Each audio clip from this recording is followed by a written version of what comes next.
All right, so thank you, Brett here, with another awkward intro to our course on death and thinking about death and decision making, allowing the thought of meeting Christ when our physical life ends, and that conversation to inspire us to do what's necessary to live an extraordinary life is the goal here. If you've been coming along with me, thank you for being here, and thank you for enduring this course.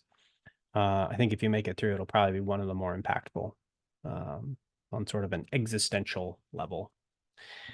So in this course, in this video, I want to challenge your assumption of what it means to be alive. And I was working at a furniture store for few years doing sales, and um, I was walking around, and you just do life. And what's alive? What's being alive? Well, it's the people, I'm going to eat dinner with my family, and I'm gonna call my brother-in-law, and we're gonna chat and have a good time, and I'm gonna go to the pool with my kids, and I'm gonna go down to the store and there's people all around. you know we're all alive. And I was doing daily life at this furniture store, and I'm talking with people, and sharing Christ. It's a sales floor. There's a very small room, not much bigger than the one I'm in now, and there's 15 of us crammed in there every day, and some are Christians or some are not. And all we did all day was just banter and talk about stuff. And so apologetics, how to defend your Christian faith. I was talking to them about reasons to be a Christian all the time, and totally respectfully. I'm not pushing it on them or anything like that. It was really great discussions. I had great relationships with these people, and I knew how much different people were willing to talk about stuff. And so in regard to kind of living it, I was doing my best to talk to these people and do a good job there, even though I really didn't like it. But at one point, I had been reading scripture, and what does the scripture say about life? God talks about life as though it is eternal and spiritual, not not physical life. If you lose your life, you will save it. If you save your life, you will lose it. You can look that verse up too. I'm loose translation there. Something to the effect of those who lose their life will save it, right? So he's talking about sacrificing the flesh, the worldly life, to gain the heavenly spiritual life and relationship with Christ. We are slaves to sin and death. What does that mean? We're slaves to death. I'm alive, right? That's not the picture the Bible paints. In the Bible, God sends Jesus to atone for our sin because we are slaves to sin and death. We're already dead. But why are we dead? Because I'm alive. I, obviously I'm here. We are spiritually dead, and God is spirit.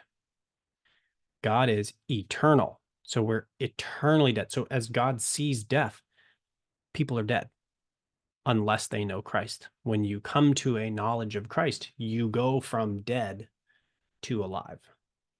And we're dead because we sin. We break the perfection, the righteousness that was had. That's the fall. And now we all do that. And we all break that relationship with God. And he wants us to accept Christ because he loves us all, so that he can mend that relationship and bring us back into life, because God defines life eternally because he is eternal, and he defines it spiritually because he is spiritual. Well, that's very different definition of life and death. Why is the whole Bible about accepting Christ? Because he wants you to live. And he understands that until you accept Christ, you are dead. Well, what does that mean for our perspective? What it means is you and I live in the world of the dead. We do not live in the world of the living. We live in the world of the dead as God understands dead. When you go to the store and you look around, those are people who are dead. When you have family at your table and you look around your dining room table, And you know the people that are not Christians, they are dead. And when I started seeing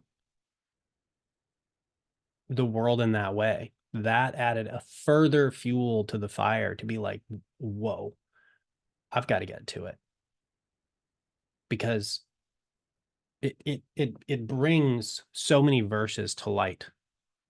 Like, for example, you are a light on a hill, you know, um, these may be the same passage. I'm not sure. Again, you're welcome to look it up, but um, you're a light on a hill. Like, shine your light, let people see what's there. Why? Well, it's dark outside. Well, why is it dark outside? Because everybody's dead. Everybody, they're all, they need to be able to see, and you're the one that can illuminate the truth because you have it. And that is what will set you free. That is what will allow you to live eternally and in relationship with the creator that you're intended to know. Okay, well, do you hide your lamp under a bushel? No, let it shine. So another one is the verse about saltiness. Well, good, if salt loses its saltiness, well, you are the spice of earth. You're the one that's supposed to stand out and illuminate the truth. And that's what we're supposed to do because we're the ones that are alive. We're the ones that know the truth, and everything else is darkness. So the point and purpose of this video is to think about life and death a little bit differently, to challenge that notion. Yes, obviously I'm alive. I'm in the physical, I'm here. But from a spiritual perspective, I'm also alive because I know Christ. Well, God is spirit and he defines things spiritually, and his perspective is the true perspective. And that means we live in the world of the dead. God's spiritual. So spiritually dead means actually dead. Physical life is transitory. It's little. It's, you're a vapor in the wind. Is one way I believe it says, and I think in Ecclesiastes. But yeah, when we start looking at things like, oh, I get it. They're going to hate me because they hated Christ because he's not welcome here. Why? Because they hate the truth, because they don't have the truth. Why? Because they're dead. They're all dead. And we need to reach them. It's mission critical. This is, if you're waiting for the opportunity, you're in it. You are in it, and I'm in it every single day, and we got stuff to do. So we live in the world of the dead, spiritually speaking. And I encourage you to just allow that to ruminate in your thoughts. And I will see you in the next video when we talk about what to do with this information and kind of bring this mini course here to a close. Love you. Thanks so much for being here. God bless.